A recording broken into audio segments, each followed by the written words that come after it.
So നമുക്ക് ഇന്ന് discuss ചെയ്യാനായിട്ട് ഉള്ളത് ഫിസിക്കൽ സെക്ടർ റിഫോംസിനെ കുറിച്ചാണ്. അപ്പൊ രണ്ട് തരത്തിലുള്ള റിഫോംസ് ആണ് ഏറ്റവും ഇമ്പോർട്ടന്റ് ആയിട്ടുള്ളത്. ഒന്ന് ഫിസിക്കൽ സെക്ടർ റിഫോംസും രണ്ട് ഫിനാൻഷ്യൽ സെക്ടർ റിഫോംസുമാണ്. സോ അത്രയുമാണ് നമുക്ക് ഡിസ്കസ് ചെയ്യാനായിട്ടുള്ളത്. അതായത് ഫിസിക്കൽ സെക്ടർ റിഫോംസും അതുപോലെ തന്നെ ഫിനാൻഷ്യൽ സെക്ടർ റിഫോംസും. ഇപ്പൊ ടാക്സിന്റെ മേഖലയിലേക്ക് കടക്കുമ്പോൾ അല്ലെങ്കിൽ ടാക്സിന്റെ റീസ്ട്രക്ചറിങ് ആക്ടിവിറ്റീസിലേക്കൊക്കെ നമ്മൾ പ്രവേശിക്കുമ്പോൾ ഏറ്റവും ഇമ്പോർട്ടന്റ് ആയി നമ്മൾ ഡിസ്കസ് ചെയ്യേണ്ടതാണ് physical sector reforms, financial sector reforms, അതുപോലെ തന്നെ നമ്മുടെ മോണിറ്ററി മേഖലയിൽ വരുന്ന റിഫോംസ് റിലേറ്റഡ് ആയിട്ടുള്ള കണ്ടസ്റ്റുകൾ. സോ ഫിസിക്കൽ റിഫോംസ് എന്ന് പറഞ്ഞിട്ടുണ്ടെങ്കിൽ ഗവൺമെന്റിന്റെ budgetary policy, we know about the budget അല്ലെ. ബഡ്ജറ്റ് എന്ന് പറഞ്ഞാൽ എന്താണ്? അതായത് ഗവൺമെന്റിന്റെ revenue as well as expenditure ടെൻഡൻസിനെയാണ് ആക്ച്വലി നമ്മളുടെ ബഡ്ജറ്റ് പോസ്റ്റുലേറ്റ് ചെയ്ത് തരുന്നത്. സോ നമുക്ക് കൂടുതലായിട്ടുള്ള ഒരു മാക്രോ എക്കണോമിക് സ്റ്റെബിലിറ്റി അല്ലെങ്കിൽ മാക്രോ എക്കണോമിക് ജനറലൈസേഷന് വേണ്ടിയിട്ട് ഏറ്റവും കൂടുതൽ നമ്മളെ സഹായിക്കുന്ന ഒന്ന് തന്നെയാണ് ഗവൺമെന്റിന്റെ ബഡ്ജറ്റ് എന്ന് പറയുന്നത് അല്ലെ. ആ ബഡ്ജറ്റിൽ എങ്ങനെയാണ് നമ്മുടെ റവന്യൂ എക്സ്പെൻഡിച്ചർ ടെൻഡൻസി അഡ്ജസ്റ്റ് ചെയ്യേണ്ടത്, എങ്ങനെയാണ് നമ്മൾ മുന്നോട്ടേക്ക് പ്രൊസീഡ് ചെയ്യേണ്ടത് മുതലായ കാര്യങ്ങളാണ് ആക്ച്വലി നമുക്ക് ഈ ഒരു ഫിസിക്കൽ സെക്ടർ റിഫോംസിൽ പോസ്റ്റുലേറ്റ് ചെയ്ത് തരുന്നത്. നമ്മുടെ രാജ്യത്തെ മാക്രോ എക്കണോമിക് സ്റ്റെബിലിറ്റി ആണ് നമുക്ക് എന്തിൽ നിന്നും ഒറിജിനേറ്റ് ചെയ്യാൻ പറ്റുന്നത്? ഫിസിക്കൽ സെക്ടർ റിഫോംസ് പോസ്റ്റുലേറ്റ് ചെയ്യുന്നത് വഴി നമുക്ക് ജനറേറ്റ് ചെയ്യാൻ പറ്റുന്നത്. ഡെഫിസിറ്റ്സ് കുറയ്ക്കുക എന്നുള്ളത് ഇതിന്റെ ഏറ്റവും ഇമ്പോർട്ടന്റ് ആയിട്ടുള്ള കൺസിഡറേഷൻ ആണ്. ഇപ്പൊ നമുക്ക് പലതരത്തിലുള്ള ഡെഫിസിറ്റ്സ് ഉണ്ട് അല്ലെ. Primary deficit, physical deficit, revenue deficit, ഇങ്ങനെ ഒരുപാട് തരത്തിലുള്ള ലക്ഷ്യങ്ങൾ അല്ലെങ്കിൽ ഒരുപാട് തരത്തിലുള്ള ഫിഗേഴ്സ് നമുക്ക് അവൈലബിൾ ആണ്. സോ ദ മോസ്റ്റ് ഇമ്പോർട്ടന്റ് ആയിട്ടുള്ള കൺസേൺ എന്ന് പറയുന്നത് നമ്മുടെ ഡെഫിസിറ്റ്സ് കുറയ്ക്കുക, അതേപോലെ തന്നെ നമ്മുടെ സേവിങ്സ്, ഡെഫിസിറ്റ് കുറയ്ക്കുക, സേവിങ്സ് മൊബിലൈസ് ചെയ്യുക, അതേപോലെ തന്നെ ഗവൺമെന്റിന്റെ എക്സ്പെൻഡിച്ചർ എന്ന് പറയുന്നതും വർദ്ധിപ്പിക്കുക എന്നുള്ളതാണ് ബേസിക് ആയിട്ട് എന്തിന്റെ ലക്ഷ്യം? ഫിസിക്കൽ സെക്ടർ റിഫോംസിന്റെ ലക്ഷ്യം. അപ്പൊ ഗവൺമെന്റിന്റെ എക്സ്പെൻഡിച്ചർ കൂട്ടുക എന്ന് പറഞ്ഞിട്ടുണ്ടെങ്കിൽ we know that up to some extent അത് പ്രോബ്ലമാറ്റിക് ആയിട്ടുള്ള സ്കെനാരിയോ തന്നെയാണ്. കാരണം all of a sudden നമ്മൾ ഗവൺമെന്റിന്റെ എക്സ്പെൻഡിച്ചർ വളരെയധികം നമ്മൾ ഇൻക്രീസ് ചെയ്യുകയാണെങ്കിൽ ചിലപ്പോഴെങ്കിലും നമ്മുടെ ഗവൺമെന്റ് അല്ലെങ്കിൽ നമ്മുടെ എക്കണോമി ഒരു ഡെപ്റ്റ് ട്രാപ്പ് സിറ്റുവേഷനിലേക്ക് ഫ്ലോ ചെയ്യാനുള്ള ചാൻസസ് ഉണ്ട്. സോ അത് നമുക്ക് ഒരിക്കലും എന്തായി പറയാൻ പറ്റില്ല? ഫേവറബിൾ ആയിട്ട് ഒരു കൺസേൺ ആയിട്ട് പറയാനായിട്ട് സാധിക്കില്ല. അപ്പൊ ഇവിടെ നമ്മുടെ ഗവൺമെന്റിന്റെ എക്സ്പെൻഡിച്ചർ വേണം. പക്ഷെ ഗവൺമെന്റ് പലപ്പോഴും എങ്ങനെയാ മുന്നോട്ടേക്ക് പ്രൊസീഡ് ചെയ്യുന്നത്? കടം മേടിച്ചിട്ടായിരിക്കും അല്ലെ. അപ്പൊ കടം മേടിക്കുമ്പം നമ്മൾ ഓർക്കേണ്ടത് ഗവൺമെന്റ് ഡെപ്റ്റ് ട്രാപ്പ് സിറ്റുവേഷനിലേക്ക് പോകും. ഗവൺമെന്റിന് റാപ്പിഡ് ആയിട്ട് കടം ഉണ്ടാവും. ആ കടം തിരിച്ചടയ്ക്കാൻ വേണ്ടിയിട്ട് അവരെന്ത് ചെയ്യും? അവര് അതായത് ഈ ഇൻട്രസ്റ്റ് തിരിച്ചു കൊടുക്കണം. അപ്പം ഈ പ്രൈവറ്റ് സെക്ടർ ആക്ടിവിറ്റീസിലുള്ള ഇൻവെസ്റ്റ്മെന്റ് എന്ന് പറയുന്നത് അവര് കുറയ്ക്കും. സോ ഓട്ടോമാറ്റിക്കലി എന്ത് സംഭവിക്കും? എക്കണോമിയിൽ ഡെവലപ്മെന്റ് ഇല്ല. That would result in multiple levels of problems. Physical sector എന്ന് പറഞ്ഞാൽ തന്നെ ബേസിക്കലി ടാക്സ് റിഫോംസിനാണ് അവർ ഇമ്പോർട്ടൻസ് കൊടുക്കുന്നത്. നമ്മുടെ ഗവൺമെന്റ് ബോറോയിങ് ആണെങ്കിലും ടാക്സേഷൻ സ്ട്രക്ചർ ആണെങ്കിലും എങ്ങനെയാ അതിനെ ഒന്ന് സ്ട്രക്ചറൈസ് ചെയ്യേണ്ടത്, അതേപോലെ തന്നെ റീഫ്രെയിം വർക്ക് ചെയ്യേണ്ടത് എന്നുള്ളതിനെ കുറിച്ച് തന്നെയാണ് ഫിസിക്കൽ സെക്ടർ റിഫോംസ് ചർച്ച ചെയ്യുന്നത്. കാരണം ഏത് മേഖലയിലേക്ക് നമ്മൾ പാസ് ഓൺ ചെയ്താലും നമുക്ക് വളരെയധികം ഇൻബിൽറ്റ് ആയിട്ടുള്ള അല്ലെങ്കിൽ വളരെയധികം സ്ട്രക്ചറൈസ്ഡ് ആയിട്ടുള്ള ഒരു സെറ്റപ്പ് ആണ് നമുക്ക് ആവശ്യമായിട്ടുള്ളത്. അതുണ്ടെങ്കിൽ മാത്രമേ നമുക്ക് എന്ത് ചെയ്യാൻ പറ്റുള്ളൂ? മുന്നോട്ടേക്ക് പോകാനായിട്ട് പറ്റത്തുള്ളൂ. അപ്പൊ ഇവിടെ നമ്മൾ ബേസിക്കലി ടാക്സ് എന്ന് പറഞ്ഞാൽ നമുക്കറിയാം it's A compulsory payment made without any Kwid pro quo ആണ് അല്ലെ. അതായത് നമ്മൾ ഒന്നും പ്രതീക്ഷിക്കാതെ നമ്മൾ പേ ചെയ്യുന്നതിനെയാണ് ടാക്സ് എന്നുള്ളത് കൊണ്ട് നമ്മൾ ജനറലി ഉദ്ദേശിക്കുന്നത്. അപ്പൊ ഈ ടാക്സിന്റെ മേഖല അല്ലെങ്കിൽ ടാക്സിന്റെ ആക്ടിവിറ്റീസിലേക്ക് വരുമ്പോൾ ജനറൽ ആയിട്ട് എല്ലാവർക്കും എന്തിനുള്ള ഒരു ടെൻഡൻസി ഉണ്ട്? ഒരു ഡിസ്യൂട്ടിലിറ്റി എന്ന് പറയുന്നത് ക്രിയേറ്റ് ചെയ്യുന്നുണ്ട്. അപ്പൊ ഈ ഡിസ്യൂട്ടിലിറ്റി റെഡ്യൂസ് ചെയ്യുക എന്നുള്ളത് തന്നെയായിരിക്കണം നമ്മുടെ ഇമ്പോർട്ടന്റ് ആയിട്ടുള്ള ഒബ്ജക്റ്റീവ്. ഇനി ഫിസിക്കൽ സെക്ടർ റിഫോംസിലേക്ക് പോയാൽ പലതരത്തിലുള്ള മെഷേഴ്സ് നമുക്ക് അവൈലബിൾ ആണ്. ഒന്ന് physical responsibility and budget management act. ഇത് 2003 വന്നിട്ടുള്ളത്. ആൻഡ് ബേസിക് ആയിട്ടുള്ള നമ്മളുടെ ലക്ഷ്യം എന്താ വെച്ചിട്ടുണ്ടെങ്കിൽ ഫിസിക്കൽ ഡെഫിസിറ്റ് കുറയ്ക്കുക, ഡെപ്റ്റ് മാനേജ്മെന്റ് വളരെ ഇമ്പോർട്ടന്റ് ആയിട്ടുള്ള കണ്ടീഷൻ ആണ് ഡെപ്റ്റ് മാനേജ്മെന്റ്. കാരണം പല രീതിയിൽ മിസ്അലോക്കേഷൻസും അതേപോലെ തന്നെ എക്സ്പെൻഡിച്ചർ ആക്ടിവിറ്റീസ് ഒക്കെ നമ്മുടെ എക്കോണമിയിൽ എന്ത് വരാനുള്ള സാധ്യതയുണ്ട്, പോസ്റ്റുലേറ്റ് ചെയ്യാനുള്ള സാധ്യതയുണ്ട്. So the most important concern is നമുക്ക് എങ്ങനെയാണ് നമ്മുടെ ഫണ്ടിനെ ഒന്ന് പ്രോപ്പർ ഫോമിൽ മാനേജ് ചെയ്യാനായിട്ട് സാധിക്കാം, മെയിൻറ്റെയിൻ ചെയ്യാനായി സാധിക്കാം. That is very important. അത് നമുക്ക് സാധ്യമാകുന്നില്ലെങ്കിൽ that would result in massive and massive levels of problems. So ഇവിടെ നമ്മൾ ഏറ്റവും ഇമ്പോർട്ടന്റ് ആയി നോക്കേണ്ടത് ഫിസിക്കൽ ഡെഫിസിറ്റ് കുറയ്ക്കുക, ഡെപ്റ്റ് മാനേജ്മെന്റ് കൊണ്ടുവരിക, അതുപോലെ റവന്യൂ ജനറേഷൻ വളരെ ഇമ്പോർട്ടന്റ് ആയിട്ടുള്ള കാര്യമാണ്. ഫണ്ട് ജനറേറ്റ് ചെയ്യുക പറയുന്നത്. കാരണം ഗവൺമെന്റിന് മുന്നോട്ടേക്ക് സഞ്ചരിക്കണമെങ്കിൽ എന്തുണ്ടായേ പറ്റുള്ളൂ, റവന്യൂ ഉണ്ടെങ്കിലേ പറ്റുള്ളൂ. റവന്യൂ ഇല്ലെങ്കിൽ എന്ത് ചെയ്യാൻ പറ്റില്ല, നമുക്ക് മുന്നോട്ടേക്ക് പ്രൊസീഡ് ചെയ്യാൻ പറ്റില്ല.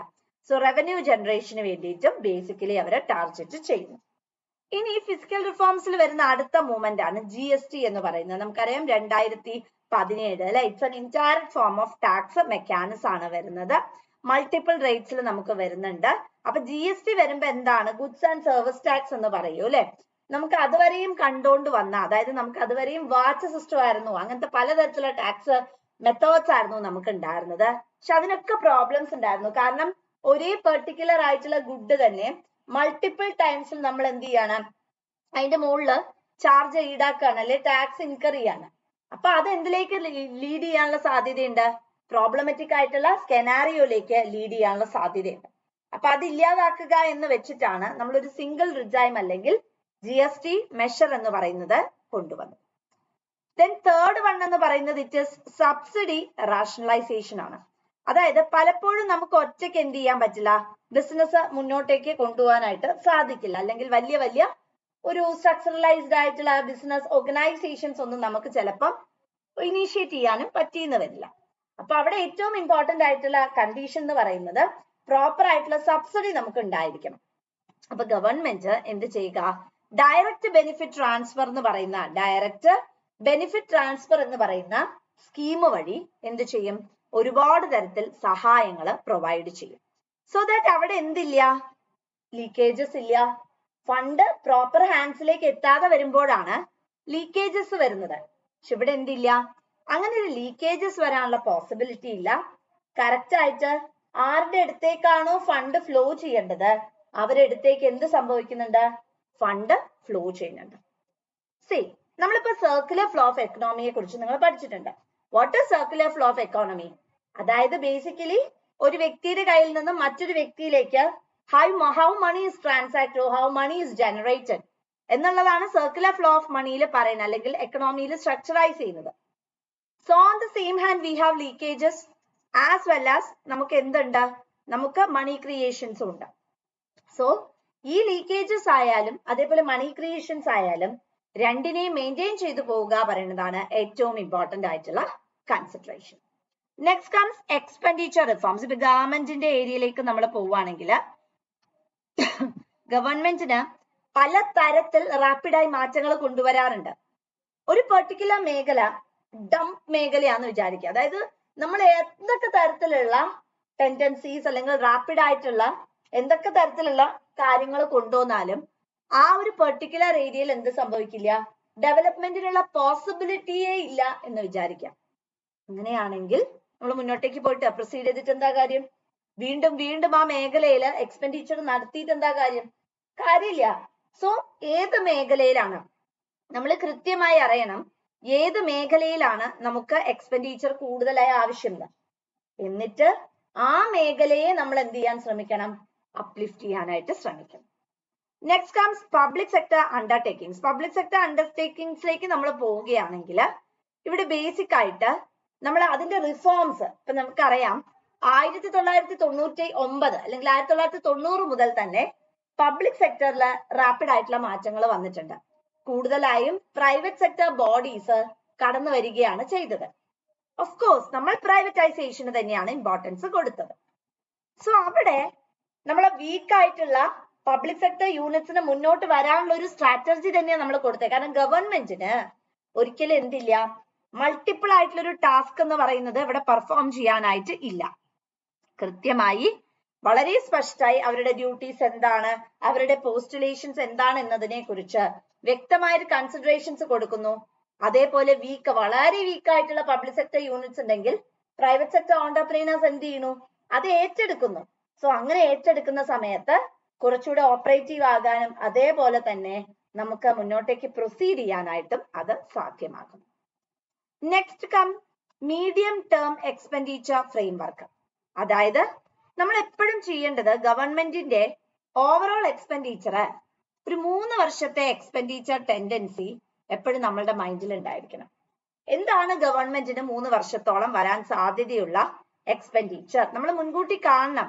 എങ്കിൽ മാത്രമേ നമുക്ക് എന്ത് ചെയ്യാൻ പറ്റൂ, അതിനെ മീറ്റ് ചെയ്യാനായിട്ട് പറ്റുള്ളൂ.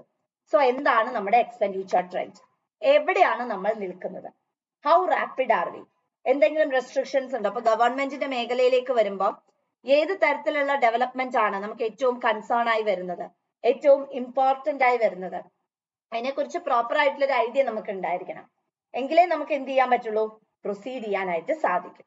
സോ ഏത് മേഖലയിലാണ് ഗവൺമെന്റ് വീക്ക് ആയിട്ടുള്ളത്, ഏത് ടൈപ്പ് ഓഫ് ഡെവലപ്മെന്റ് ആണ് ഒറിജിനേറ്റ് ചെയ്യേണ്ടത് മുതലായ കാര്യങ്ങളെ കുറിച്ച് നമുക്ക് അവിടെ കൃത്യമായിട്ടുള്ള ഒരു ഐഡിയ ഉണ്ടായിരിക്കും. അപ്പൊ ഇവിടെ നമ്മൾ നോക്കുകയാണെങ്കിൽ ഫിസിക്കൽ സെക്ടർ റിഫോംസിൽ ഒരുപാട് തരത്തിലുള്ള പോസിറ്റീവ് ഇമ്പാക്ട്സ് വരുന്നുണ്ട്. ഇപ്പൊ നമുക്കറിയാം ഫിസിക്കൽ സെക്ടർ എന്ന് പറയുമ്പോൾ തന്നെ tax as well as expenditure മെക്കാനിസത്തിനാണ് ഇമ്പോർട്ടൻസ് കൊടുക്കുന്നത്. ഗവൺമെന്റിന്റെ ടാക്സ് സ്ട്രക്ചർ എങ്ങനെയായിരിക്കണം, ഗവൺമെന്റിന്റെ എക്സ്പെൻഡിച്ചർ ആക്ടിവിറ്റി എങ്ങനെയായിരിക്കണം മുതലായ കാര്യങ്ങളാണ് ഫിസിക്കൽ സെക്ടർ റിഫോംസിൽ നമ്മൾ അവിടെ കൺസിഡർ ചെയ്യുന്നത്.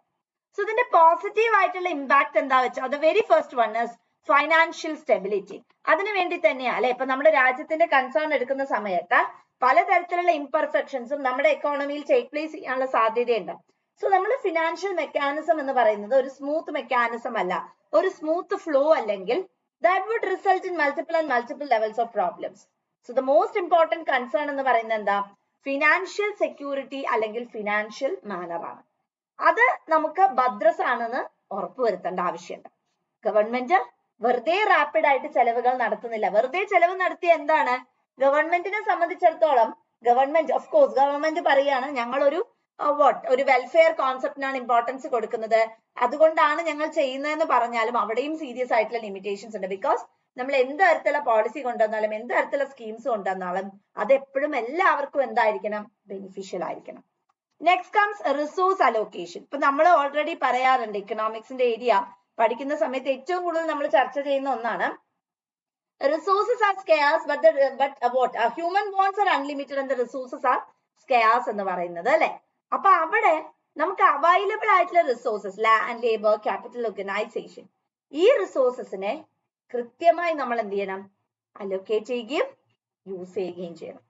എങ്കിൽ അവിടെ എന്തില്ല, പ്രോബ്ലംസ് ഇല്ല, മുന്നോട്ടേക്ക് സ്ട്രക്ചറൈസ് ചെയ്യാനും സഞ്ചരിക്കാനായിട്ടും നമുക്ക് സാധിക്കും. നെക്സ്റ്റ് നമ്മൾ saving as well as investment mobilise ചെയ്യണം. ഓരോ ഇൻഡിവിജ്വൽസിന്റെയും കണ്ടീഷനിലേക്ക് പോകുന്ന സമയത്ത് ആ ഇൻഡിവിജ്വൽസിനെ സേവ് ചെയ്യാനുള്ള ടെൻഡൻസി കൊടുക്കണം. പക്ഷെ ഒരു പ്രശ്നമുണ്ട്. എന്താ പ്രശ്നം, സേവിങ് ഓവർ ആയാലും that would result in massive levels of problems. So എപ്പോഴും നമ്മൾ ഇൻകർ ചെയ്യേണ്ട അല്ലെങ്കിൽ നമ്മൾ അറ്റയർ ചെയ്യേണ്ട ഒരു കോൺസെപ്റ്റ് എന്താ വെച്ചാൽ സേവിങ് മസ്റ്റ് ബി ദർ. പക്ഷെ ആ സേവിങ് എന്ന് പറയുന്നത് ഒരിക്കലും എന്താവരുത്, ഒരു ഹയർ വെർഷനിലേക്ക് പോവാൻ പാടില്ല. We know about the liquidity preference അല്ലെ. What is liquidity preference? People become absolute in the sense that people prefer to hold more cash in their hand rather than making investment. ആൾക്കാർ കൂടുതൽ ക്യാഷും കയ്യിൽ വെക്കാനായി ആഗ്രഹിക്കുന്നു. അതായത് ഇൻവെസ്റ്റ്മെന്റിലേക്ക് പോകാൻ അവർക്ക് താല്പര്യമില്ല. കൂടുതൽ ക്യാഷും അവരെന്ത് ചെയ്യുക, കയ്യിൽ ഒറിജിനേറ്റ് ചെയ്യുക അല്ലെങ്കിൽ കയ്യിൽ വെക്കുക. സോ അതും എന്താണ്, പ്രോബ്ലം തന്നെയാണ് അല്ലെ. കാരണം എന്തും എക്സ്ട്രീം ആയി കഴിഞ്ഞാൽ that would result in multiple levels of problems. Next is industrial growth and development. വളരെ ഇമ്പോർട്ടന്റ് ആയിട്ടുള്ള ഒരു കൺസേൺ ആണ് ഇൻഡസ്ട്രിയൽ ഗ്രോത്ത് ആൻഡ് ഡെവലപ്മെന്റ് എന്ന് പറയുന്നത്. അതാണ് ഞാൻ മുമ്പേ പറഞ്ഞത്. ഇപ്പോ ഗവൺമെന്റ് ഹ്യൂജ് ആയിട്ട് എക്സ്പെൻഡിച്ചർ നടത്തുകയാണ്. അപ്പൊ കടം മേടിച്ചിട്ട്, ഓഫ് കോഴ്സ് ഗവൺമെന്റിന്റെ ഏരിയയിൽ നിന്ന് വരുമ്പോൾ ഗവൺമെന്റിന് കടം മേടിച്ചിട്ട് തന്നെ പലപ്പോഴും ഈ ചിലവുകൾ കണ്ടക്ട് ചെയ്യാൻ പറ്റുള്ളൂ. അപ്പൊ അങ്ങനെ വരുന്ന സമയത്ത് വാട്ട് ഹാപ്പൻസ് ഇസ് ദാറ്റ് ഈ കടമൊക്കെ മേടിച്ചിട്ട് ചെലവ് നടത്തുമ്പോൾ അവർക്ക് എന്തായാലും ഓഫ് കോഴ്സ് ഇൻട്രസ്റ്റ് പേ ചെയ്തേ മതിയാവുള്ളൂ ഗവൺമെന്റിന്. സോ അവിടെ പ്രൈവറ്റ് സെക്ടറിൽ നടത്തുന്ന ഇൻവെസ്റ്റ്മെന്റ് ആണ് ഇവരെടുത്ത് ഇതിലേക്ക് ഡിവോട്ട് ചെയ്യുന്നത്. അതും പ്രോബ്ലം തന്നെയാണ്. So there is A limit for everything and when it is beyond that അത് എന്ത് ക്രിയേറ്റ് ചെയ്യും, ഒരുപാട് തരത്തിലുള്ള പ്രോബ്ലമാറ്റിക് സിറ്റുവേഷൻസ് ക്രിയേറ്റ് ചെയ്യാനുള്ള ചാൻസ് ഉണ്ട്. നെക്സ്റ്റ് കംസ് ടാക്സ് റിഫോംസ് അല്ലെ tax revenue and social justice. വളരെ ഇമ്പോർട്ടന്റ് ആയിട്ടുള്ള കാര്യമാണ്. ഇപ്പൊ ഗവൺമെന്റിന് പല തരത്തില് റവന്യൂ ഒറിജിനേറ്റ് ചെയ്ത് കിട്ടുന്നുണ്ട്. ആ റവന്യൂ അവർ കറക്റ്റ് ഫോമിലല്ല മൊബിലൈസ് ചെയ്യുന്നത്, അല്ലെങ്കിൽ കറക്റ്റ് ആയിട്ടുള്ള ടാബുലേറ്റഡ് രീതിയിലല്ല അവർ ഫോമുലേറ്റ് ചെയ്യുന്നതെങ്കിൽ അത് പ്രോബ്ലംസിലേക്ക് റിസൾട്ട് ചെയ്യും. അപ്പൊ ഗവൺമെന്റിന് അവൈലബിൾ ആയിട്ടുള്ള റിസോഴ്സസ് എങ്ങനെയാണോ ആ റിസോഴ്സസിനെ ഗവൺമെന്റ് എന്ത് ചെയ്യണം, വളരെ പ്രോംപ്റ്റ് ആയി സിസ്റ്റമാറ്റിക് ആയിട്ട് അവർ യൂട്ടിലൈസ് ചെയ്യണം. ഗവൺമെന്റിന് കിട്ടുന്ന ഈ റവന്യൂ തന്നെയാണ്, അല്ലെങ്കിൽ ഇത് വെച്ചിട്ട് തന്നെയാണ് അവരെന്ത് ചെയ്യുന്നത്, മുന്നോട്ടേക്ക് പ്രൊസീഡ് ചെയ്യുന്നത്. അല്ലാതെ ഗവൺമെന്റിന്റെ കയ്യിൽ വേറെ സോഴ്സസ് ഓഫ് റവന്യൂ ഒന്നുമില്ല. ടാക്സും കിട്ടാം, നോൺ ടാക്സ് റവന്യൂ കിട്ടാം. അപ്പൊ നോൺ ടാക്സ് റവന്യൂ പറഞ്ഞിട്ടുണ്ടെങ്കിൽ ഫീസ്, ഫൈൻസ്, പെനാലിറ്റീസ് മുതലായ കാര്യങ്ങളാണ്. അപ്പൊ ഇതില് നമുക്ക് മുന്നോട്ടേക്ക് പ്രൊസീഡ് ചെയ്യണം. അതേപോലെ തന്നെ റവന്യൂ ജനറേഷൻ എന്ന് പറയുന്നതും ഇമ്പോർട്ടന്റ് ആയിട്ടുള്ള ഫംഗ്ഷൻ ആണ്. Next comes inflation control. പലതരത്തിൽ നമ്മളുടെ എക്കോണമിയിൽ ഇൻഫ്ലേഷണറി സിറ്റുവേഷൻ എന്ന് പറയുന്നത്, what is inflation? Too much money chasing too few good ആണ് അല്ലെ. സോ ഇൻഫ്ലേഷണറി കണ്ടീഷൻ എന്ന് പറയുന്നതും വളരെ റാപ്പിഡ് ആയിട്ട് ഒക്കെ അറിയാനുള്ള സാധ്യതയുണ്ട്. സോ ഇൻഫ്ലേഷനെ കൺട്രോൾ ചെയ്യുക അല്ലെങ്കിൽ റെഗുലേറ്റ് ചെയ്തില്ലെങ്കിൽ നമ്മുടെ എക്കോണമി വീണ്ടും പ്രോബ്ലത്തിലേക്ക് പോകും. സോ ഈ ഒരു ഫിസിക്കൽ സെക്ടർ റിഫോംസിൽ സപ്പോസ് ഇൻഫ്ലേഷൻ റേറ്റ് എന്ന് പറയുന്നത് വളരെ ഹയർ ആണെങ്കിൽ നമ്മൾ ഓഫ് കോഴ്സ് എന്ത് കൊണ്ടുവരും, ടാക്സ് റേറ്റ് എന്ന് പറയുന്നത് കൂട്ടും. സോ ദാറ്റ് പീപ്പിൾ എന്ത് ചെയ്യും, കൂടുതലായിട്ട് ടാക്സ് അടയ്ക്കുന്നു. ഓട്ടോമാറ്റിക്കലി ആൾക്കാരുടെ കയ്യിലുള്ള ഫണ്ട് അല്ലെങ്കിൽ എമൗണ്ട് എന്ന് പറയുന്നതിൽ എന്ത് സംഭവിക്കുന്നു, ഒരു ഡിക്ലൈനിങ് സിറ്റുവേഷൻസ് സംഭവിക്കുകയാണ് ചെയ്യുന്നത്. So the most important concern is നമുക്ക് അതിനെ റെഗുലേറ്റ് ചെയ്യുക, അതുപോലെ തന്നെ അതിനെ മെയിൻറ്റെയിൻ ചെയ്യുക എന്നുള്ളതാണ്. അത് നമുക്ക് ഒറിജിനേറ്റ് ചെയ്യാൻ പറ്റില്ലെങ്കിൽ അതും പ്രോബ്ലമാറ്റിക് സിറ്റുവേഷൻ ആണ്. സോ ഇൻഫ്ലേഷനെ കർട്ടേൽ ചെയ്യുക എന്നുള്ള ലക്ഷ്യം വെച്ചു, കാരണം ഒരു ഇൻഫ്ലേഷണറി സിറ്റുവേഷൻ എക്സിസ്റ്റ് ചെയ്യുന്ന സമയത്ത് നമ്മൾ ഹ്യൂജ് ആയിട്ട് എക്സ്പെൻഡിച്ചർ അഡയർ ചെയ്തു വിചാരിക്കുക, അല്ലെങ്കിൽ ഹ്യൂജ് ആയിട്ട് നമ്മൾ എക്സ്പെൻഡിച്ചർ കൊടുത്തു എന്ന് വിചാരിക്കാം. അത് പ്രോബ്ലം ആണ്. കാരണം എന്താ, നമുക്ക് ഒരു ലിമിറ്റ് വരെ അല്ലെങ്കിൽ നമുക്ക് ഒരു എക്സ്റ്റെന്റ് വരെ മാത്രമേ എക്സ്പെൻഡിച്ചർ വരാനായി പാടുള്ളൂ. ഇപ്പൊ ഓൾറെഡി നമ്മുടെ എക്കോണമിയിൽ എന്തുണ്ട്, ഒരുപാട് തരത്തിലുള്ള ഇൻഫ്ലേഷണറി സിറ്റുവേഷൻ എക്സിസ്റ്റ് ചെയ്യുകയാണെങ്കിൽ വീണ്ടും വീണ്ടും നമ്മളിങ്ങനെ ടാക്സ് റേറ്റ് കുറച്ച് എക്സ്പെൻഡിച്ചർ കൂടിക്കൊണ്ട് ഇരുന്നാല് അതെന്താകും, പ്രോബ്ലം ക്രിയേറ്റ് ചെയ്യും. സോ നമുക്ക് ഏറ്റവും ഇമ്പോർട്ടന്റ് ആയിട്ടുള്ള കൺസേൺ എന്ന് പറയുന്നത് whatever be the inflationary condition, tax rate as well as expenditure ടെൻഡൻസിയിലെ മാച്ചിങ് ആണ്. Next comes employment promotion. നമുക്ക് വളരെ ഇമ്പോർട്ടന്റ് ആണ്. ഇപ്പൊ ഗവൺമെന്റ് ഞാൻ പറഞ്ഞു ഫിസിക്കൽ സെക്ടർ റിഫോംസ് എന്ന് പറഞ്ഞാൽ എക്സ്പെൻഡിച്ചറും അതേപോലെ തന്നെ എന്തുവാണ്, ടാക്സും വരുന്നത്. ഇപ്പൊ ഗവൺമെന്റ് എക്സ്പെൻഡിച്ചർ കൂട്ടുക, നമ്മൾക്കറിയാം നമ്മളുടെ രാജ്യത്ത് സപ്പോസ് അൺഎംപ്ലോയ്മെന്റ് റേറ്റ് എന്ന് പറയുന്നത് കുറച്ച് കൂടുതലാണ്. അപ്പം പക്ഷെ നമ്മൾ ഇൻഡിപെൻഡൻസിന് മുമ്പൊക്കെ വെച്ച് നോക്കുമ്പോൾ അതൊക്കെ വെച്ച് കമ്പയർ ചെയ്ത് നോക്കുമ്പോൾ കുറവ് തന്നെയാണ് സിറ്റുവേഷൻ എക്സിസ്റ്റ് ചെയ്യുന്നത്. അപ്പൊ ഈ അൺഎംപ്ലോയ്മെന്റ് കണ്ടീഷൻസിലേക്ക് നമ്മൾ പ്രൊസീഡ് ചെയ്യുന്ന സമയത്ത് അതില്ലാതാക്കാൻ ഗവൺമെന്റ് ടാക്സ് കുറയ്ക്കുകയും അതുപോലെ എക്സ്പെൻഡിച്ചർ കൂട്ടുകയും ചെയ്താൽ ഒരുപാട് തൊഴിലവസരങ്ങൾ എന്ന് പറയുന്നത് ക്രിയേറ്റഡ് ആകുന്നുണ്ട്.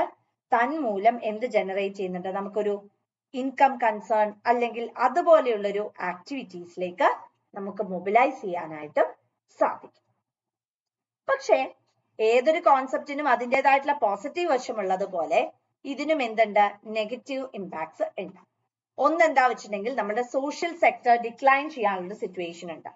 അതായത് നമ്മൾ എപ്പോഴും ഈ taxation as well as expenditure ആക്ടിവിറ്റീസിനെ പറ്റി ഇങ്ങനെ ചിന്തിച്ചിരിക്കുന്നത് കൊണ്ട് അവിടെ ചിലപ്പോഴെങ്കിലും വളരെ വലിയ രീതിയിലുള്ള ഒരു ഡിഫിക്കൽറ്റി അല്ലെങ്കിൽ വലിയ രീതിയിലുള്ള ഒരു പ്രോബ്ലമാറ്റിക് ആക്ടിവിറ്റി, കാരണം നമുക്ക് കൃത്യമായിട്ട് ഐഡന്റിഫൈ ചെയ്യണം ഏത് മേഖലയിലാണ് നമ്മൾ റാപ്പിഡായി പ്രോഗ്രസ് ചെയ്യേണ്ടത്, ഏത് മേഖലയ്ക്കാണ് നമ്മൾ ഇമ്പോർട്ടൻസ് കൊടുക്കേണ്ടത്. പക്ഷേ ഇവിടെ എപ്പോഴും നമ്മൾ എക്സ്പെൻഡിച്ചർ കർട്ടേൽ ചെയ്യുക, ടാക്സ് കൂട്ടുക, ഇങ്ങനെയുള്ള റിഫോംസ് ആണ് നമ്മൾ കൊണ്ടുവരുന്നതെങ്കിൽ അതും പ്രോബ്ലമാറ്റിക് ആയിട്ടുള്ള സിറ്റുവേഷനിലേക്ക് വരും. ഇൻകം ഡിസ്പാരിറ്റീസിലേക്കും ഇത് വരും. ഇപ്പൊ നമ്മൾ പറയുന്നു നമുക്ക് ഇവിടെ ഇപ്പം ഇന്ത്യയിലുള്ളത് പ്രോഗ്രസീവ് ടാക്സേഷൻസ് ആണ്, അതായത് നമ്മുടെ ഇൻകം വർദ്ധിക്കുന്നതിനനുസരിച്ചിട്ട് നമ്മുടെ ടാക്സ് സ്ട്രക്ചറിലും വർധനവ് വരുന്നു. പക്ഷെ അത് കൃത്യമായി നമുക്ക് ഇനീഷ്യേറ്റ് ചെയ്യാൻ പറ്റുന്നില്ല, അല്ലെങ്കിൽ അത് കൃത്യമായിട്ടുള്ള ഒരു ഫ്രെയിം വർക്കിലേക്ക് നമുക്ക് പ്രൊസീഡ് ചെയ്യാൻ പറ്റുന്നില്ലെങ്കിൽ എന്ത് സംഭവിക്കും, നമ്മുടെ എക്കോണമിയിൽ ഇൻകം ഡിസ്പാരിറ്റി അല്ലെങ്കിൽ ഇൻകം ഇൻഇക്വാലിറ്റി വരും. റിച്ച് ആയിട്ടുള്ളവര് റിച്ച് ആയി തന്നെ കണ്ടിന്യൂ ചെയ്യുകയും പുവർ ആയിട്ടുള്ളവര് പുവറായി ദേ സ്റ്റിൽ റിമെയിൻ എന്നാ പറയുന്നത്. അപ്പൊ നമുക്ക് ഏറ്റവും ഇമ്പോർട്ടന്റ് ആയിട്ടുള്ള ഫാക്ടർ എന്താ? ഇങ്ങനെ ഒരു ഡിസ്ക്രിപ്പൻസി അല്ലെങ്കിൽ ഡിസ്ക്രിപ്പൻസി ബേസ്ഡ് പ്രോബ്ലംസ് അല്ലെങ്കിൽ ഇഷ്യൂസ് ഇല്ലാതിരിക്കുക എന്നുള്ളതാണ്. അതേപോലെ സോഷ്യൽ പ്രോഗ്രാംസിന്റെ മുകളിൽ നമ്മളിവിടെ fiscal reforms, tax as well as expenditure കൺസിഡറേഷനിലേക്ക് പോകുമ്പോൾ വേറെ ഒന്നും നമ്മൾ എന്ത് ചെയ്യുന്നില്ല, അതേർ ചെയ്യുന്നില്ല. സോഷ്യൽ പ്രോഗ്രാംസ് ഒന്നും നമ്മൾ ഇമ്പോർട്ടൻസ് കൊടുക്കുന്നില്ല. അപ്പൊ അത് എന്തിലേക്ക് നയിക്കാനുള്ള സാധ്യതയുണ്ട്? പ്രോബ്ലമാറ്റിക് ആയിട്ടുള്ള സിറ്റുവേഷൻസിലേക്ക് നയിക്കാനുള്ള സാധ്യതയുണ്ട്. അപ്പൊ ഏറ്റവും ഇമ്പോർട്ടന്റ് ആയിട്ടുള്ള കൺസേൺ എന്താ? നമുക്ക് we don't want to go behind any problematic scenario. നമുക്ക് എപ്പോഴും ആവശ്യമായിട്ടുള്ള എന്താ വെച്ചാൽ വളരെ സ്മൂത്ത് ആയിട്ടുള്ള പൊട്ടൻഷ്യാലിറ്റി ആണ്. അപ്പൊ നമ്മൾ ഇവിടെ ഫിസിക്കൽ റിഫോംസിന്റെ കേസിലേക്ക് പോകുന്ന സമയത്ത് നമുക്ക് അവിടെ ഒരുപാട് തരത്തിലുള്ള ഡെഫിസിറ്റ് കണ്ടീഷൻസ് ആണ് ബേസിക്കലി അവിടെ നമ്മൾ പ്ലഗ് ഇൻ ചെയ്യേണ്ടത്. So the very first one എന്ന് പറയുന്നത് ഫിസിക്കൽ ഡെഫിസിറ്റ് ആണ്. ഫിസിക്കൽ ഡെഫിസിറ്റ് എന്ന് പറഞ്ഞിട്ടുണ്ടെങ്കിൽ ഗവൺമെന്റിന്റെ ടോട്ടൽ എക്സ്പെൻഡിച്ചർ ഗവൺമെന്റിന്റെ ടോട്ടൽ റവന്യൂവിനേക്കാളും കൂടുന്ന സിറ്റുവേഷനെയാണ് നമുക്ക് ബേസിക്കലി ഇവിടെ നമ്മൾ ബോറോയിങ് സങ്കല്പിക്കാറില്ല. സോ ടോട്ടൽ എക്സ്പെൻഡിച്ചർ ടോട്ടൽ റവന്യൂവിനേക്കാളും ഗവൺമെന്റിന്റെ മൊത്തത്തിലുള്ള ചെലവ് മൊത്തത്തിലുള്ള വരുമാനത്തെക്കാളും കൂടി നിൽക്കുന്ന അവസ്ഥയാണ് നമ്മൾ ബേസിക്കലി എന്തായിട്ട് ഉദ്ദേശിക്കുന്നത്? ഫിസിക്കൽ ഡെഫിസിറ്റ് എന്നുള്ളത് കൊണ്ട് ഉദ്ദേശിക്കുന്നത്. എപ്പോഴും ഫിസിക്കൽ ഡെഫിസിറ്റ് എന്ന് പറയുന്നത് വളരെ ക്രോഡീകരിച്ചിട്ടുള്ള അല്ലെങ്കിൽ വളരെയധികം പ്രോബ്ലമാറ്റിക് ആയിട്ടുള്ള ഒരു സിറ്റുവേഷൻ തന്നെയാണ് നമ്മുടെ എക്കണോമിയിൽ എന്ത് ചെയ്യുന്നത്? സംഭാവന ചെയ്യുന്നത്. നെക്സ്റ്റ് എന്താ വെച്ചിട്ടുണ്ടെങ്കിൽ it is revenue deficit. Revenue deficit എന്ന് പറഞ്ഞാൽ ഇതേ കൺസിഡറേഷൻ തന്നെയാണ്. പക്ഷെ റവന്യൂ ഡെഫിസിറ്റിൽ എന്താ? റവന്യൂ എക്സ്പെൻഡിച്ചർ ഗവൺമെന്റിന് ടാക്സ് വഴി ഗവൺമെന്റിന് ബേസിക് ആയിട്ട് കിട്ടുന്നത്, അതായത് റവന്യൂ ഏൺ ചെയ്യാൻ പറ്റുന്നത് ടാക്സിൽ നിന്നും നോൺ ടാക്സ് റവന്യൂവിൽ നിന്നുമാണ്. അപ്പം റവന്യൂ എക്സ്പെൻഡിച്ചർ എന്ന് പറയുന്നത് റവന്യൂ റെസീപ്റ്റ്സിനെക്കാളും റവന്യൂ റിസീവ് ചെയ്യുന്നത് ഗവൺമെന്റ് പലതരത്തില് റവന്യൂസ് ഏൺ ചെയ്യാനുള്ള സാധ്യത ഉണ്ട്. ബേസിക്കലി നമ്മൾ പറയുന്നത് ഈ ഒരു ടാക്സ്, നോൺ ടാക്സ് മുതലായിട്ടുള്ള കാര്യങ്ങളാണ്. അപ്പൊ അതിന്റെ അകത്ത് നമ്മൾ ക്രോഡീകരിക്കുന്ന സമയത്ത് അവിടെ ഏറ്റവും ഇമ്പോർട്ടന്റ് ആയി വരുന്ന റവന്യൂ എക്സ്പെൻഡിച്ചർ റവന്യൂ റെസീപ്റ്റ്സിനേക്കാളും കൂടുന്ന അവസ്ഥയാണ് റവന്യൂ ഡെഫിസിറ്റ് എന്നുള്ളത് കൊണ്ട് നമ്മൾ ഉദ്ദേശിക്കുന്നത്. ഇനി നമുക്ക് പിന്നെയുള്ള ഒരു കോൺസെപ്റ്റ് എന്ന് പറയുന്നത് ഈ ഒരു എഫക്റ്റീവ് റവന്യൂ ഡെഫിസിറ്റ് ആണ്. അപ്പൊ ഈ എഫക്റ്റീവ് റവന്യൂ ഡെഫിസിറ്റ് എന്ന് പറഞ്ഞിട്ടുണ്ടെങ്കിൽ അതിനെ ബേസ് ചെയ്തിട്ട് നിങ്ങൾക്ക് ചോദ്യങ്ങളൊക്കെ വരാറുണ്ട്. ഈ എഫക്റ്റീവ് റവന്യൂ ഡെഫിസിറ്റ് എന്താണ്? എഫക്റ്റീവ് റവന്യൂ ഡെഫിസിറ്റ് ബേസ്ഡ് ആയിട്ടുള്ള കാര്യങ്ങളൊക്കെ വരാറുണ്ട്. എഫക്റ്റീവ് റവന്യൂ ഡെഫിസിറ്റ് എന്ന് പറയുന്നത് 2010-11 യൂണിയൻ ബഡ്ജറ്റിലാണ് ഇതിനെക്കുറിച്ച് പറഞ്ഞിട്ടുള്ളത്. And basically effective revenue deficit എന്ന് പറഞ്ഞിട്ടുണ്ടെങ്കിൽ ഇവിടെ നമ്മൾ ബേസിക്കലി പറഞ്ഞാൽ പല രീതിയിൽ, അതായത് നമുക്ക് റവന്യൂ ഡെഫിസിറ്റ് പല രീതിയിലുള്ള ഡെഫിനീഷൻസ് ഉണ്ട്. എന്നിരുന്നാലും നിങ്ങൾ ഈ ഒരു ഫോം പഠിച്ചാൽ മതി. Revenue deficit minus grants in aid for the creation of capital asset. Creation of capital assets. അതായത് എഫക്റ്റീവ് റവന്യൂ ഡെഫിസിറ്റ് എന്ന് പറഞ്ഞാൽ 2010-11 ബഡ്ജറ്റിലാണ് ഇതിനെക്കുറിച്ച് പരാമർശിച്ചിട്ടുള്ളത്. അവിടെ നമ്മൾ ബേസിക്കലി പറയുന്നത് revenue deficit minus grant in aid for the creation of capital asset ആണ് revenue deficit. ഇപ്പൊ ഗവൺമെന്റിനെ സംബന്ധിച്ചിടത്തോളം ഗവൺമെന്റിന് പല തരത്തിൽ എന്ത് റേസ് ചെയ്യാനുള്ള സാധ്യതയുണ്ട്? ഗ്രാന്റ്സ് കിട്ടാനുള്ള സാധ്യതയുണ്ട് അല്ലെ? അപ്പൊ അങ്ങനെ വരുന്ന സമയത്ത് നമുക്ക് അത് മുന്നോട്ടേക്ക് പ്രൊസീഡ് ചെയ്യാൻ പറ്റുന്നില്ല, അല്ലെങ്കിൽ മുന്നോട്ടേക്ക് ടാബുലേറ്റ് ചെയ്യാൻ പറ്റുന്നില്ല എന്ന് തോന്നുമ്പോൾ, ഇപ്പൊ സേ ഫോർ എക്സാമ്പിൾ ഫ്ലഡിന്റെ സിറ്റുവേഷൻ നമ്മൾ ഫേസ് ചെയ്തു. അതേപോലെ റാപ്പിഡ് ആയിട്ടുള്ള ഒരുപാട് പ്രോബ്ലമാറ്റിക് ആയിട്ടുള്ള സിറ്റുവേഷൻസ് എന്ന് പറയുന്നതിലൂടെയും നമ്മൾ എന്ത് ചെയ്തു? പാസ് ചെയ്ത് പോയി അല്ലെ? അപ്പൊ നമുക്ക് ഇവിടെ ഏറ്റവും ഇമ്പോർട്ടന്റ് ആയിട്ടുള്ള കൺസേൺ എന്ന് പറയുന്നത് ഇനിയും അങ്ങനെ എന്തിന് സാധ്യതയില്ല, അല്ലെങ്കിൽ എന്ത് നമ്മൾ പോകാനായി പാടില്ല?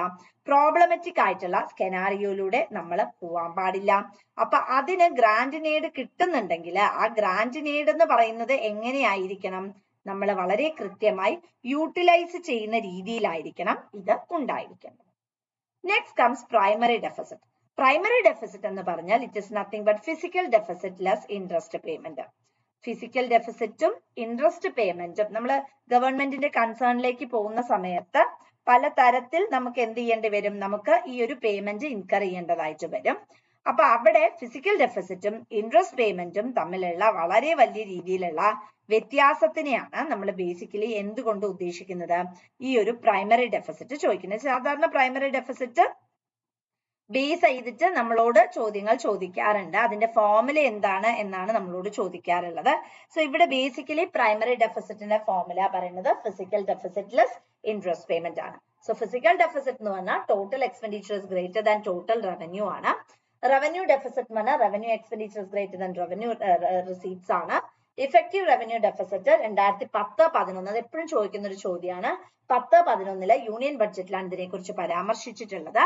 Revenue deficit less grant in aid for the creation of capital asset അതാണ് ബേസിക്കലി എഫക്റ്റീവ് റവന്യൂ ഡെഫിസിറ്റിൽ വരുന്നത്. Then there comes primary deficit. Primary deficit എന്ന് പറഞ്ഞിട്ടുണ്ടെങ്കിൽ വേറെ ഒന്നുമല്ല, അതായത് it is physical deficit less interest payment ആണ് വരുന്നത്. അതിനെ പ്ലഗ് ഇൻ ചെയ്ത് അല്ലെങ്കിൽ അതിനെ പോസ്റ്റുലേറ്റ് ചെയ്തുകൊണ്ടാണ് നമ്മൾ ബേസിക്കലി എന്ത് ഒറിജിനേറ്റ് ചെയ്യുന്നത്, ഈ ഒരു കണ്ടീഷൻസ് ഒറിജിനേറ്റ് ചെയ്യുന്നത്. ഇനി നിങ്ങൾ ലേറ്റസ്റ്റ് ആയിട്ടുള്ള ഫിഗേഴ്സ് നിർബന്ധമായിട്ടും പഠിച്ചു വെക്കുക. ബിക്കോസ് നിങ്ങളുടെ ടോപ്പിക്കില് റീസെന്റ് ഡെവലപ്മെന്റ് എന്ന് പറയുന്ന ഒരു ഏരിയ ഉണ്ട്, അതിനുവേണ്ടി ഇത് നിങ്ങൾ പഠിച്ചു വെച്ചേക്കണം. So physical deficit in the rates എന്ന് പറയുന്നത് it is according to 2025-26 budget estimate ആണ്. Physical deficit എന്ന് പറയുന്നത് 4.4% ആണ് വരുന്നത്. Then comes revenue deficit അത് 1.5% ആണ്. Then comes effective revenue deficit അത് 0.8% ആണ്. And primary deficit എന്ന് പറയുന്നത് 0.3% ആണ്. വളരെ ഇമ്പോർട്ടന്റ് ആയിട്ടുള്ള കൺസേൺ ആണ്. Physical deficit 2025-26 4.4% ആണ്. Revenue deficit 1.5%, effective revenue deficit 0.8%, primary deficit 0.3%. ഇനി നമുക്ക് 2024-25 ഫിഗറും കൂടി ഒന്ന് പരിശോധിക്കാം. ഫിസിക്കൽ ഡെഫിസിറ്റ് എന്ന് പറയുന്നത് 4.8%. ഇതെല്ലാം പെർസെന്റേജ് ഓഫ് GDP കോൺട്രിബ്യൂഷൻ ആണ് നമ്മൾ അത്തയർ ചെയ്യുന്നത്. സോ ഫിസിക്കൽ ഡെഫിസിറ്റ് 4.8% ആണ്. Then there comes revenue deficit. Revenue deficit എന്ന് പറയുന്നത് 1.9% ആണ്. Effective revenue deficit എന്ന് പറയുന്നത് 1.3% ആണ്. And the primary deficit എന്ന് പറയുന്നത് 1% ആണ്. സോ ഇതെല്ലാം ബേസിക്കലി ഒറിജിനേറ്റ് ചെയ്യുന്ന എന്താ വെച്ചാൽ നമുക്ക് ഡെഫിസിറ്റ്, അതായത് നമ്മളുടെ എക്കോണമിന്റെ കണ്ടീഷനിലേക്ക് പോകുമ്പം തന്നെ നമ്മൾ വളരെയധികം ഡെഫിസിറ്റ് ആയിട്ടുള്ള ഒരു സിറ്റുവേഷനിൽ തന്നെയാണ് എക്സിസ്റ്റ് ചെയ്യുന്നത്. So the most important thing is what is the deficit situation or how are we going to pop up this particular situation? അതെന്ത് തന്നെയാണ് വളരെ ഇമ്പോർട്ടന്റ് ആയിട്ടുള്ള concern. Now next comes financial sector reform and that's your last topic.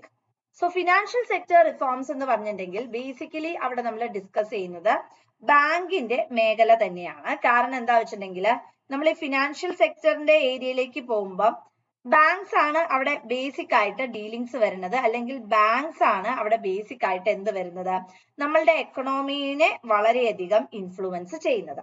So financial sector reforms എന്ന് പറഞ്ഞാൽ in essence banks അതുപോലെ capital markets മുതലായ കാര്യങ്ങളെയാണ് നമ്മൾ അവിടെ ജനറേറ്റ് അല്ലെങ്കിൽ ജനറൽ ആയിട്ട് നമ്മൾ എന്ത് ചെയ്യുന്നത് ഉദ്ദേശിക്കുന്നത്.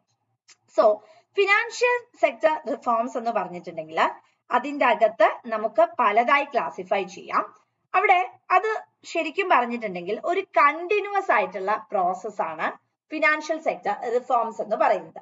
നമ്മുടെ രാജ്യത്ത് എഫിഷ്യൻസി, അതുപോലെ തന്നെ സ്റ്റെബിലിറ്റി, അതുപോലെ തന്നെ ഇൻക്ലൂസിവിറ്റി, എല്ലാ ജനങ്ങളെയും ഉൾക്കൊള്ളിച്ചു കൊണ്ടുള്ള ഒരു ഡെവലപ്മെന്റ് അല്ലെ, ഇൻക്ലൂസിവിറ്റി പ്രിൻസിപ്പിൾസിനും ഇമ്പോർട്ടൻസ് കൊടുക്കുന്ന ഒന്നാണ് ഫിനാൻഷ്യൽ സെക്ടർ. ഇപ്പൊ ഗവൺമെന്റിന്റെ ജൻധൻ യോജനയുണ്ട് അല്ലെ, അപ്പൊ അവിടെ ബേസിക്കലി എന്താ, ഒരാള് പോലും ബാങ്ക് അക്കൗണ്ട് സ്റ്റാർട്ട് ചെയ്യാതെ ഇല്ല, എല്ലാവർക്കും എന്താ ഓപ്ഷൻ ഉണ്ട്, ബാങ്ക് അക്കൗണ്ട് സ്റ്റാർട്ട് ചെയ്യാനുള്ള ഓപ്ഷൻസ് നമ്മൾ പ്രൊവൈഡ് ചെയ്ത് കൊടുക്കുകയാണ് ചെയ്യുന്നത്. സോ ബേസിക്കലി നമുക്ക് ബാങ്കിങ് സെക്ടേഴ്സ് ഉണ്ട്, അതുപോലെ തന്നെ നമുക്ക് നോൺ ബാങ്കിങ് ഫിനാൻഷ്യൽ കമ്പനീസും ഉണ്ട്. അപ്പൊ ഇവരെയെല്ലാം സഹായിക്കുക, ഇവരുടെ ആക്ടിവിറ്റീസ് എങ്ങനെയായിരിക്കണം മുതലായ കാര്യങ്ങളാണ് ഫിനാൻഷ്യൽ സെക്ടർ റിഫോംസിൽ വരുന്നത്. സോ ഈ ഫിനാൻഷ്യൽ സെക്ടർ റിഫോംസിലെ ഫസ്റ്റ് വൺ എന്ന് പറയുന്നത് ഞാൻ പറഞ്ഞ പോലെ തന്നെ ബാങ്കിങ് സെക്ടർ റിഫോംസ് ആണ്. സോ ഈ ബാങ്കിങ് സെക്ടർ റിഫോംസിൽ ഏറ്റവും ഇമ്പോർട്ടന്റ് ആയിട്ടുള്ളത് ഡീറെഗുലേഷൻ ഓഫ് ഇൻട്രസ്റ്റ് റേറ്റ് ആണ്. ഡീറെഗുലേഷൻ ഓഫ് ഇൻട്രസ്റ്റ് റേറ്റ് ആണ്. അതായത് നമ്മൾ ബേസിക്കലി ബാങ്ക്സിന് റൈറ്റ് കൊടുക്കുക, ഓരോ ബാങ്ക്സിനും അവർക്ക് ഇൻട്രസ്റ്റ് റേറ്റ് ഫിക്സ് ചെയ്യാനുള്ള റൈറ്റ് കൊടുക്കുക. സോ ഇവിടെ നമുക്ക് ഒരു പ്രശ്നവുമില്ല. കാരണം എന്താ വെച്ചിട്ടുണ്ടെങ്കിൽ ഓരോ ബാങ്കും, കാരണം ബാങ്ക്സ് എന്ന് പറയുമ്പം എക്സ് എന്ന് പറയുന്ന ബാങ്ക് ഫംഗ്ഷൻ ചെയ്യുന്ന പോലെയല്ല, Y എന്ന് പറയുന്ന ബാങ്ക് ഫംഗ്ഷൻ ചെയ്യുന്നത് ഡിഫേഴ്സ്. സോ ബാങ്ക്സിന് ബേസിക്കലി എന്തിനുള്ള ഒരു റൈറ്റ് നമ്മൾ ഒറിജിനേറ്റ് ചെയ്ത് കൊടുക്കാം, അവർക്ക് ഫോർമുലേറ്റ് ആയിട്ടുള്ള രീതിയിൽ അല്ലെങ്കിൽ അവർക്ക് പറ്റുന്ന രീതിയിൽ ഇൻട്രസ്റ്റ് റേറ്റ് ഫിക്സ് ചെയ്യാം. സോ ദാറ്റ് എന്ത് സംഭവിക്കും, കോമ്പറ്റീഷൻ വരും അല്ലെ. എക്സ് എന്ന് പറയുന്ന ബാങ്ക് ഒരു സപ്പോസ് ഒരു ഡെപ്പോസിറ്റിന് ഭയങ്കര അധികം ഇൻട്രസ്റ്റ് റേറ്റ് കൊടുത്താൽ ഒബ്വിയസ്ലി എല്ലാ കസ്റ്റമേഴ്സും അങ്ങോട്ടേക്ക് പോകാനുള്ള ഒരു സാധ്യത ഉണ്ട് അല്ലെ, ബിക്കോസ് അവർക്ക് കൂടുതലായിട്ട് അവിടെ എന്ത് കിട്ടുന്നുണ്ട്, ഇൻട്രസ്റ്റ് കിട്ടുന്നുണ്ട്. അപ്പം banks become competitive at each other. അടുത്തത് പ്രൈവറ്റ് ആൻഡ് ഫോറിൻ ബാങ്ക്സിന്റെ എൻട്രി. പ്രൈവറ്റ് ബാങ്ക്സ്, ഫോറിൻ ബാങ്ക്സ് ഇവരെല്ലാം കടന്നു വരുന്നത് വഴി നമ്മുടെ മാർക്കറ്റ് നമുക്കൊന്ന് എക്സ്പാൻഡ് ചെയ്യാനായിട്ടും ബാങ്കിങ് സെക്ടേഴ്സിനെ വളരെയധികം സ്ട്രക്ചറൈസ് ചെയ്യാനും ഇത് നമ്മളെ സഹായിക്കുന്നു. അതേപോലെ RBI നോംസ് സ്ട്രക്ചറൈസ് ചെയ്യാൻ നമ്മൾ ചെയ്യുന്നത്. RBI കണ്ടീഷൻസ് ഉണ്ട്, RBI റെഗുലേഷൻസ് ഉണ്ട്. ഇതെല്ലാം ഓത്തറൈസ് ചെയ്യാനും ഇതിന്റെ ഫങ്ഷൻസ് എല്ലാം റെഗുലേറ്റ് ചെയ്യാനും നമുക്ക് സാധ്യമാകും. Next comes capital adequacy norms. നമുക്ക് മുന്നോട്ടേക്ക് പോകണമെങ്കിൽ ഒരുപാട് തരത്തിൽ എന്താവശ്യമാണ്, ക്യാപിറ്റൽ ഇസ് നീഡഡ് അല്ലെ. ആ ക്യാപിറ്റൽ ഇല്ലെങ്കിൽ നമുക്ക് ബാങ്ക് മെയിൻറ്റെനൻസ് ആവശ്യമാണ്. പൊട്ടൻഷ്യൽ ലോസസ് എന്ന് പറയുന്നത് എക്കണോമിയിൽ ടേക്ക് പ്ലേസ് ചെയ്യാനുള്ള കൺസേൺ ഉണ്ട്. സോ അതൊന്നും നമ്മൾ ഒറിജിനേറ്റ് ചെയ്യാതെ നല്ല രീതിയിൽ സ്ട്രക്ചറൈസ് ചെയ്ത് നല്ല രീതിയിൽ നമുക്ക് എന്ത് ചെയ്തേ പറ്റുള്ളൂ, മുന്നോട്ടേക്ക് പ്രൊസീഡ് ചെയ്തേ പറ്റുള്ളൂ. ഇല്ലെങ്കിൽ എന്ത് ചെയ്യാൻ പറ്റില്ല, that would result in multiple levels of problems.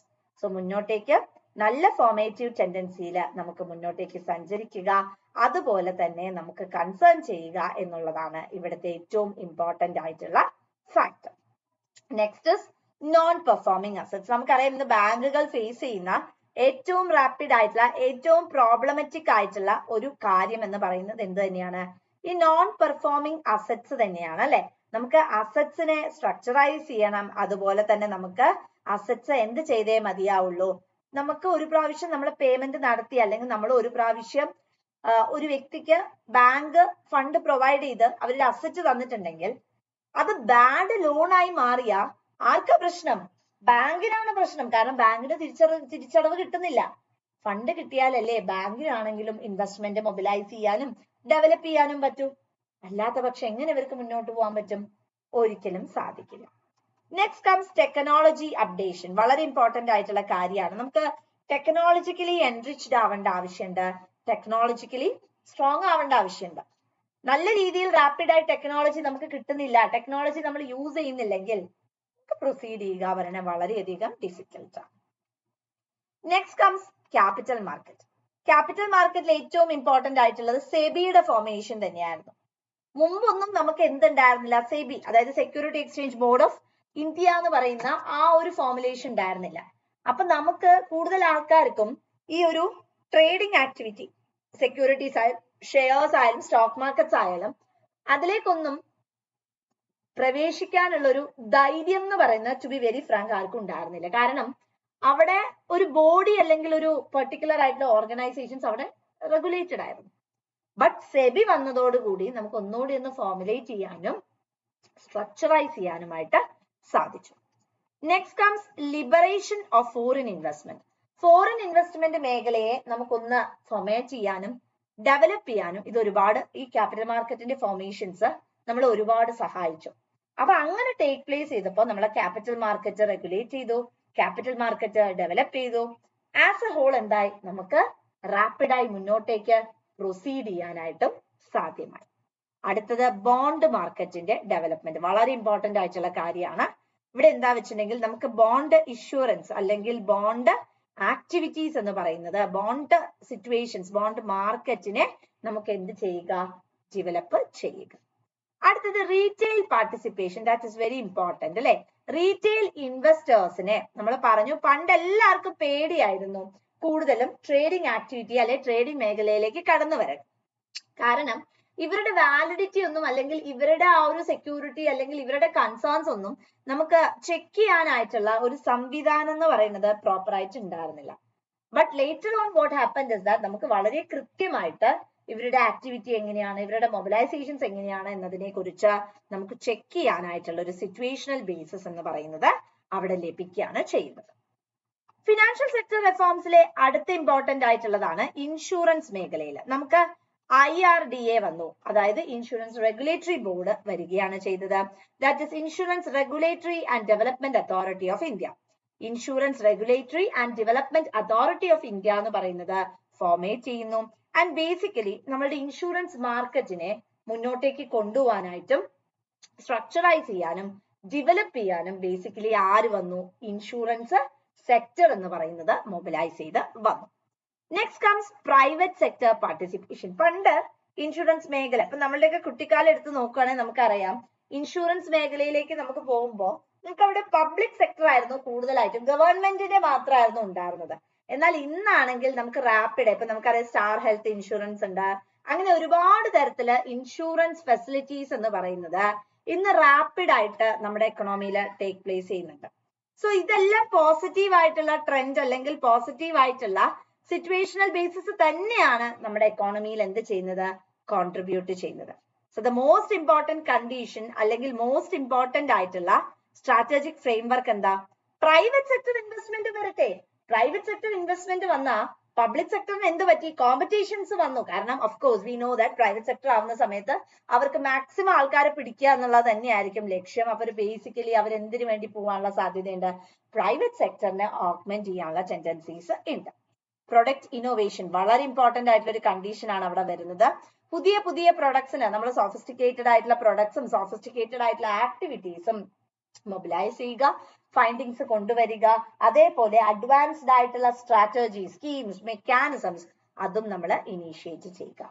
Next comes non banking financial companies. വളരെ ഇമ്പോർട്ടന്റ് ആണ്. നോൺ ബാങ്കിങ് ഫിനാൻഷ്യൽ ഇൻസ്റ്റിറ്റ്യൂട്ട്സ് എന്നൊക്കെ നമ്മൾ ബേസിക്കലി പറയാറുണ്ട് അല്ലെ. അവിടെ എന്താ വെച്ചിട്ടുണ്ടെങ്കിൽ നമുക്ക് റിസ്കിനെ റെഡ്യൂസ് ചെയ്യുക. അതായത് വെറും ബാങ്ക്സ് മാത്രമാണ് എക്സിസ്റ്റ് ചെയ്യുന്നതെങ്കിൽ ഒരു ബാങ്കിങ് സെക്ടറിനെ കൊണ്ട് മാത്രം നമ്മളുടെ എക്കോണമി മുന്നോട്ടേക്ക് സഞ്ചരിക്കാനുള്ള ചാൻസസ് ഇല്ല. സോ നമുക്ക് ആവശ്യമായിട്ടുള്ളത് എന്താ? വളരെ സ്ട്രോങ് ആയിട്ടുള്ള നോൺ ബാങ്കിങ് ഫിനാൻഷ്യൽ യൂണിറ്റുകളെയാണ് നമുക്ക് ആവശ്യമായിട്ടുള്ളത്. സോ വളർന്നു വരുന്ന എല്ലാ തരത്തിലുള്ള നോൺ ബാങ്കിങ് ഫിനാൻഷ്യൽ കമ്പനീസ് ആയിക്കൊള്ളട്ടെ, ഫൈനാൻഷ്യൽ ഇൻസ്റ്റിറ്റ്യൂഷൻസ് ആയിക്കൊള്ളട്ടെ, അവയെല്ലാം മുന്നോട്ടേക്ക് കൊണ്ടുവരിക, സ്ട്രക്ചറൈസ് ചെയ്യുക പറയുന്നത് ഇമ്പോർട്ടന്റ് ആയിട്ടുള്ള കാര്യമാണ്. Next is data collection. അതായത് NBFCs പലതരത്തിൽ ഡാറ്റ ഫോർമുലേറ്റ് ചെയ്യുകയും ഡാറ്റ അസോസിയേറ്റ് ചെയ്യുകയും ഒക്കെ ചെയ്യുന്നുണ്ട്. സോ അവിടെ ഏറ്റവും ഇമ്പോർട്ടന്റ് ആയിട്ടുള്ള കാര്യം, നമ്മളിപ്പോ ഒരു വ്യക്തിയുടെ ഫണ്ട് മൊബിലൈസേഷൻ ആണ് അല്ലെങ്കിൽ ഫണ്ട് ജനറേഷൻ ആക്ടിവിറ്റിയിലേക്ക് പോയിട്ടുണ്ടെങ്കിൽ എങ്ങനെയാണ് അവർ ഫണ്ട് മൊബിലൈസ് ചെയ്യുന്നത്, അല്ലെങ്കിൽ അവർ ഫണ്ട് ജനറേറ്റ് ചെയ്യുന്നതിന് അവർ ചൂസ് ചെയ്യുന്ന പോസ്റ്റുലേഷൻ ഏതാണ്, അല്ലെങ്കിൽ ചൂസ് ചെയ്യുന്ന കണ്ടീഷൻ ഏതാണ്, അത് ഇമ്പോർട്ടന്റ് ആണ്. സോ നമ്മൾ വളരെ സിസ്റ്റമാറ്റിക് ആയി വളരെ കൃത്യതയോട് കൂടി തന്നെ എന്ത് ചെയ്യണം? ഫണ്ട് അലോക്കേഷൻ ആക്ടിവിറ്റി നടത്തുക. ഓരോ ഇൻഡിവിജ്വൽസിനെ കുറിച്ചും വളരെ കൃത്യമായി തന്നെ ഡാറ്റ കളക്ട് ചെയ്യുക. Next is risk based capital norms. നമ്മൾ പലതരത്തിലുള്ള റിസ്കി ഫ്രെയിംവർക്ക് അല്ലെങ്കിൽ റിസ്കി സിറ്റുവേഷൻസിലൂടെയൊക്കെ പാസ് ഓൺ ചെയ്യാനുള്ള സാധ്യതയുണ്ട്. So the most important thing is what ever be the risky condition that exist, ആ റിസ്കി കണ്ടീഷൻസിനെ എല്ലാം നമ്മൾ റെഗുലേറ്റ് ചെയ്യുക, റെസ്ട്രിക്ട് ചെയ്യുക. എക്സ് അല്ലെങ്കിൽ വൈ എന്ന് പറയുന്ന റിസ്കി സിറ്റുവേഷൻ ആയിക്കൊള്ളട്ടെ, ആ റിസ്കിനെ നമ്മൾ ടെർമിനേറ്റ് ചെയ്യുക.